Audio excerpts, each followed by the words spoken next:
we're back with another episode of Inside Sports Fantasy Football. It's Gerald Glassford coming right back at you here from Inside Sports Fantasy Football, Pop Culture Cosmos, where we cover the latest news and trends in pop culture each and every day. Right there for you on Facebook, plus our awesome shows twice a week wherever you get your podcasts.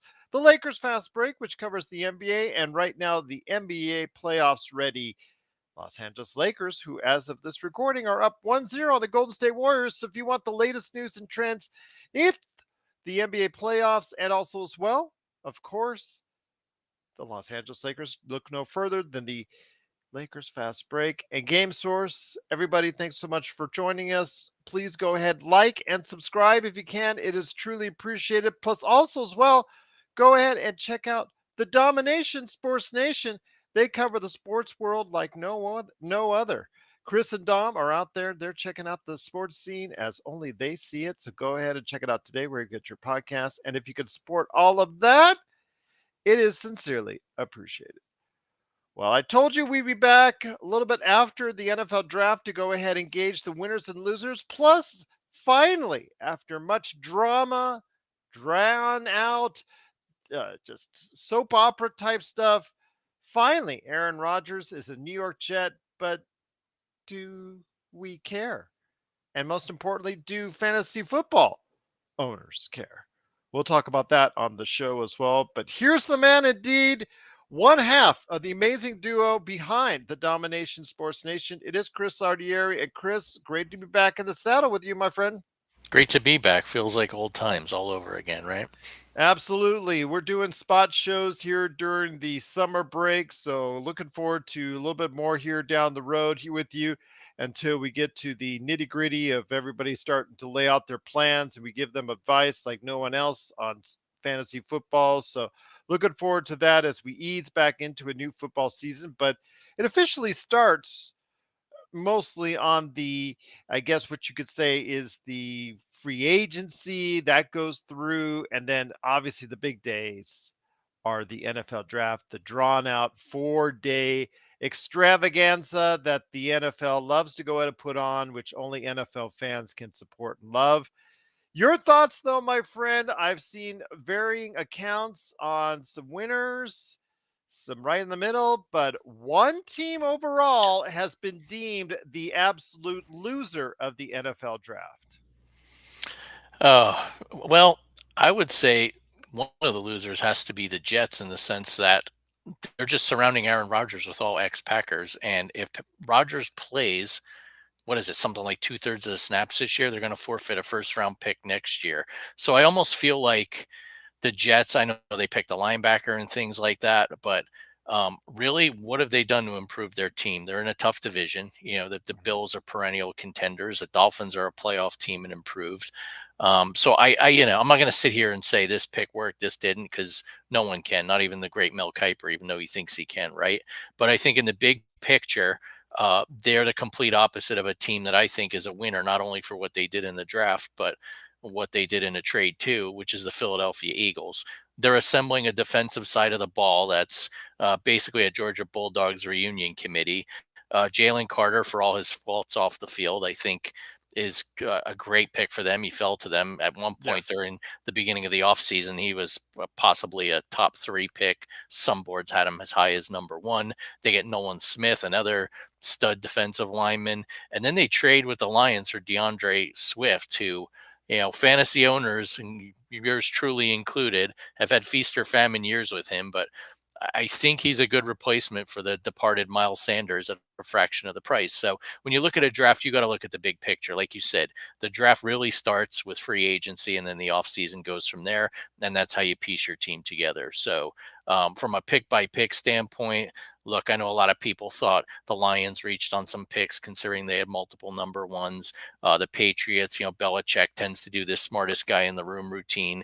I think Christian Gonzalez falling to them was a steal, but then, you take some hybrid in the box linebacker type out of Sacramento State, not known for its football powerhouse. So, I mean, you could point to teams like that with individual picks, but let's face it, we will know for a good 2 to 3 years who did well in this draft. I hear you, my friend. But when you talk about one of the major losers in this draft, there's actually been one team that has stood out among all the rest. and that's the Detroit Lions. The Detroit Lions, my friend, have been considered that draft is already considered one of the worst in some time. I've seen F after F after F when it comes to what the Detroit Lions have done. Why is it thought to be so bad? One word, analytics. And, we go back, Gerald, we're old timers nowadays, I guess, but we remember the Jimmy Johnson draft board and trade value chart, which was ahead of its time before the modern analytics, back in the late 80s, early 90s. And, now you've got these instantaneous analyses where the Lions, for what they picked and what they gave up, basically lost value on the deal, which I guess they did. I don't know much about these guys. My good friend Tom down in Florida is a diehard Lions fan. He was a bit skeptical, but he thought in the middle to late rounds they rebounded. I'm not going to give them an F in the sense that they took Hendon Hooker, who probably would have been a number one pick had he not torn his ACL coming out of Tennessee in the third round. He can rehab this year. Jared Goff will be looking over his shoulder again, but at least not for a year. So I think in that respect, they made a good value pick. They picked a tight end, questionable as to whether he should have been taken that high or not, but that was a definite need for them after getting rid of Hutchinson. So while I agree with you that, the first 2 to 3 picks were head scratchers from a value perspective and where guys were on the consensus draft rankings heading in to last week, I don't know how you can give them an F right now. I mean, maybe they underachieve, maybe they'll hit home runs on these guys, but it's so hard to say at this point in time. Maybe they didn't address the needs like most of these experts say they should have, and that's probably something that they'll keep on talking about. Like you said, we don't even know at this point how many of these players will be effective early on. We don't even see the residual results of this until 3, 4 years down the line when you can see it one way or the other. They either become all pros or really steady starters, or they just get kicked to another team really quickly in this league. Absolutely. And I mean, when you do a look at a draft, I think you hit the nail on the head. You have to look at what teams not only address the needs they had, but got good value for their money. Well, that value is set by this arbitrary series of draft experts and mock drafts and so forth. But he sends his regards. He's doing his homework tonight, unfortunately. But my draft analyst is Dom because he watches so much college football, and I think in this modern era, there's a lot to be said for looking at guys and how they play, especially in the SEC, which is, let's face it, the AAA affiliate of the NFL at this point. They're pumping so many players into the league each year. Between Georgia and Alabama, and then, depending on the year, LSU, I definitely agree with you on that. On the offensive side of the ball, the Pac 12 does a great job of doing as far as on the offensive end. They can't guard each other. They can't defend each other, but oh well, they can at least go ahead and throw the ball around. That's something they can at least do as far as in the Pac-12. But you're right, as far as the SEC concerned, some quality players coming out of that league, conference each and every time out. So looking forward to seeing what the NFL draft as far as the residuals from this. I'm not in love with any of the quarterbacks that were chosen at the top of this draft. I think a lot of these teams were just reaching to reach.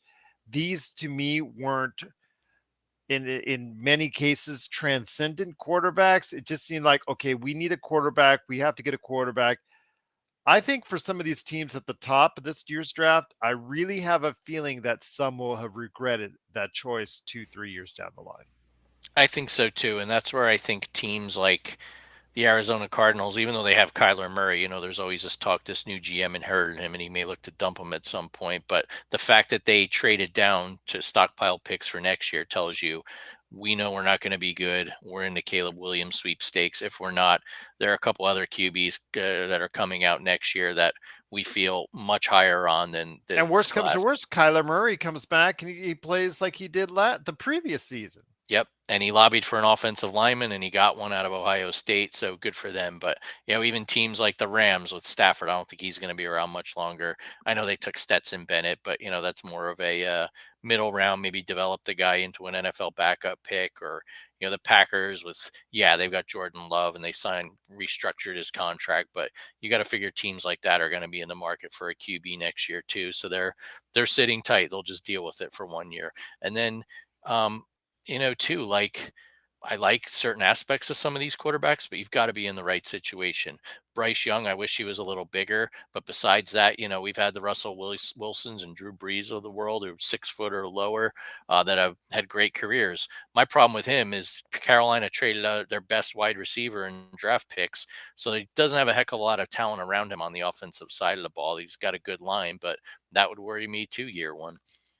Tell me about it. And like you said, it all a lot depends on his height. A lot of people have focused on that, whether or not he's 5'9", 5'10". There have been, like you said, quarterbacks that have thrived in this league that are not 6 feet tall, but it sure does make it easier if you can go ahead and see over the lineman instead of trying to see through them to the side or any which way you can to go ahead and get a good look at the receivers downfield. Absolutely. And that's going to be a question. And then, two, even CJ Stroud at number two. The story leaked leading up to the draft that there's some sort of new Wonderlic test. I don't even know what it's called anymore, but supposedly he scored the lowest on it. Is this a leak? Is this any sort of indication of QB intelligence? I don't think so, considering how he almost single handedly beat Georgia in the national semifinal game on New Year's Eve. So well, maybe the Texans went out there and leaked this story to do their little bait and switch because they knew they were taking him at number two, and no one wanted to trade up to get him. So who knows? It's one big poker game at the end of the day, and it's a guessing game. I mean, it's a lot like you see on CNBC with picking stocks. I mean, you can have great logic going in, but talk to me a couple of years down the road, and we'll see what your proverbial return on investment is. And the last thing I want to ask you is about Will Levin, who was thought of as a late riser, supposedly in the running for even the number one pick. Then it turns out he just stood in the green room and sat there and sat there and sat there. And by the way, he might be still sitting there. Oh, I'm sorry. He did get drafted in the second round. That's right. I'm sorry. So he actually sat through an entire day for nothing in order to go ahead and get drafted the next day. I feel for the kid.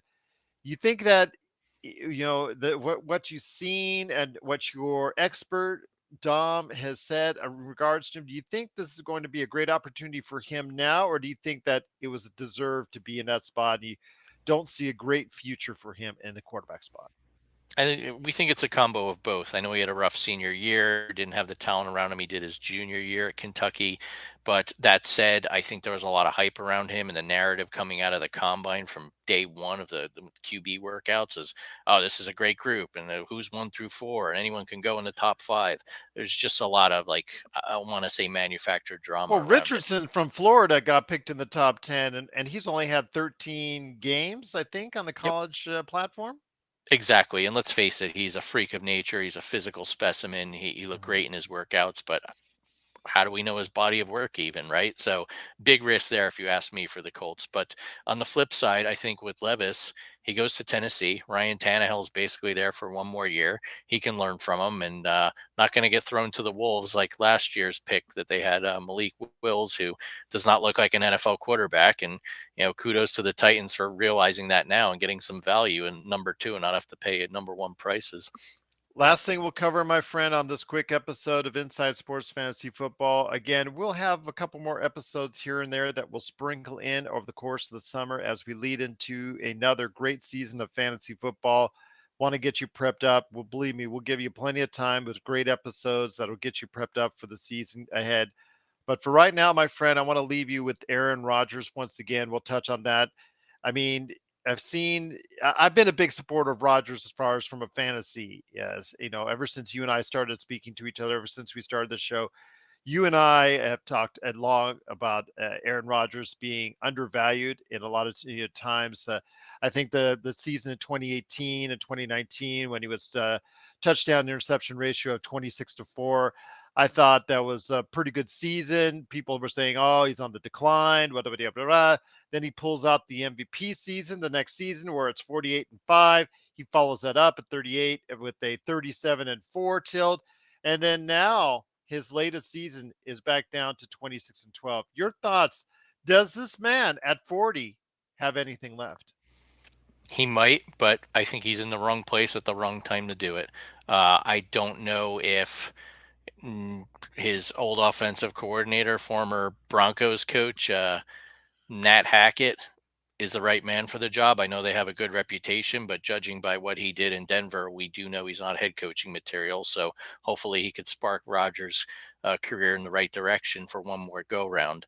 They've got some talent around him. I think, Garrett Wilson, for instance, will benefit from this. Randall Cobb and Alan Lazard came over, but I don't think they have much left to offer fantasy owners. Big picture, my problem is, like I hit on earlier, they're in the AFC East. The AFC itself is a beast of a conference. Burrow's going to get huge money. He's not going anywhere. The Bengals are going to be contenders for at least a few more years. Lamar Jackson's back in Baltimore, and it looks like they're finally got him some weapons to throw to.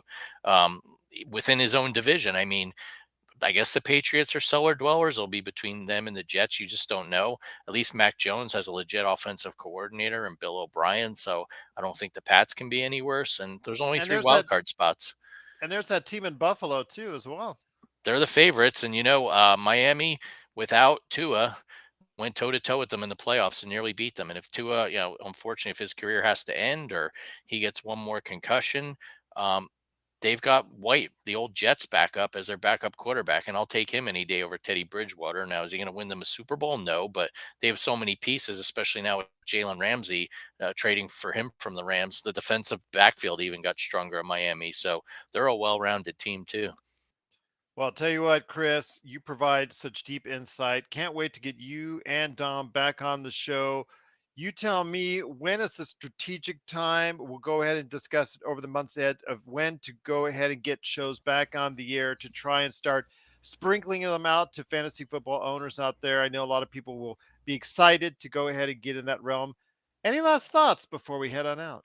Yeah, I'm going to be a hypocrite here and talk about drafts I did like, and just from the perspective of where guys were picked or where I thought maybe my Giants might take a guy and he went to another team.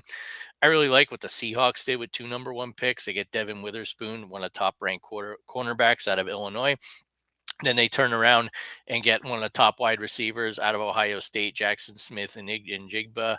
I'm going to botch his last name, I'm sure. You pair him up with DK Metcalf and Tyler Lockett.